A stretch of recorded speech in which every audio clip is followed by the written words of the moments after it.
Hi everyone, welcome to Trading in Zones. I hope you guys are having a wonderful weekend and you guys are enjoying the time off from work. And in this series of weekly street talks, before I really get into the weekly happenings in the stock market, I thought this is a great opportunity to look at the set of stocks which we recommended last week and how they performed, because these are on my watch list and I make them into a watch list. So this is a great opportunity for us to quickly look at what happened. So let's look at the first one. The first one, which I gave a buy of L&T, I technically said it's good to accumulate. I expected the market to run given the movement it had given on Friday, and the market continued to be bullish and it made a new high as well. All right, though we did see some profit booking at a certain high which it created, but some of the stocks which we had recommended did pretty well. So let's look at the first one, which is Larsen and Turbo. Larsen and Turbo, as you can see on the screen, the buy which we gave was around 1400 to 1300 as an accumulate, but it opened gap up and it made a high of around 1559. Approximately around 10% return is what it is given in a week's time. So that's a fantastic move, isn't it? So next one on our list was Kotak. Kotak also was something which I gave as an accumulate, though it didn't really come towards our accumulate levels. But if someone had bought it on dips around 1450, 1460 kind of levels, he or she would have probably got at least a 5 to 6% kind of a move, or on the upside close to about 7 to 8% kind of a move when the market moved up. So this was a decent swing as well. The other one which we saw was Jubilee Food. Obviously Jubilee Food I gave as an accumulate because majority of the broker houses are saying that it could be a sell. So Jubilee Food was a cautious buy on dip. So if you have bought, you can continue to hold Jubilee Food. This is moved about 3 to 4% from the dips what it has made, and it is probably trying to make a high, but if it breaks out and if it continues to move, there might be more on the cards. One of the sells which I gave was UPL, because this was a buy which I had given, posted bad results. This was a sell which I gave below 960. Fortunately, it didn't break the 960 level. Unfortunately, the exit call really didn't go well because UPL did make a new high, and the earlier buy, continued to move much more. But the previous buy had given a decent 4 to 5% move. So, this was not a great anticipation, but given the results, this was supposed to fall, which I didn't see as a fall.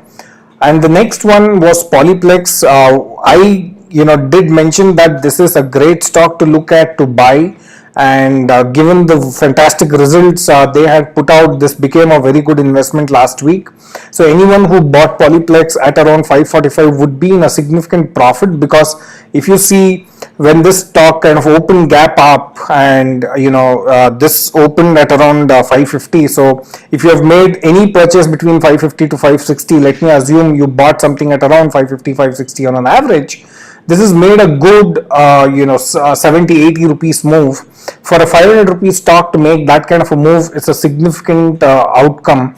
And you can also calculate at 550 or 560 at 5.6 rupees, if this moves about 80 rupees, it's more than 15-20% kind of a return.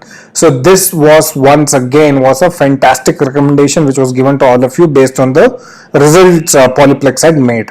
The next one which we looked at was obviously Tata Global. Tata Global had moved up quite significantly. This was also a good buy. I did make a suggestion that this could be a probable good buy at these levels. So from about 219 all the way up to 236 it closed, but if you see the high it made was almost around 242. Again, for a 200 rupees stock, about 2 rupees 20 paise is 1% kind of a move, and if it moves from 220 to 240, which is about 20 rupees move, approximately about 8 to 10% kind of a return, which was again a great buy. Britannia was also something which I actually gave to my team much before as a buy on 16th of May, but we did review it on the 19th weekend, the last video which I made. And if you have gone ahead and if you have bought the stock at the lower side as an accumulation, you can continue to hold. This has moved about 2 to 3%, might not be really a significant move at this point in time, because most of the FMCG companies are not doing that great in this particular rally. they seem to be much weaker, which we will talk in the next set of stock recommendation.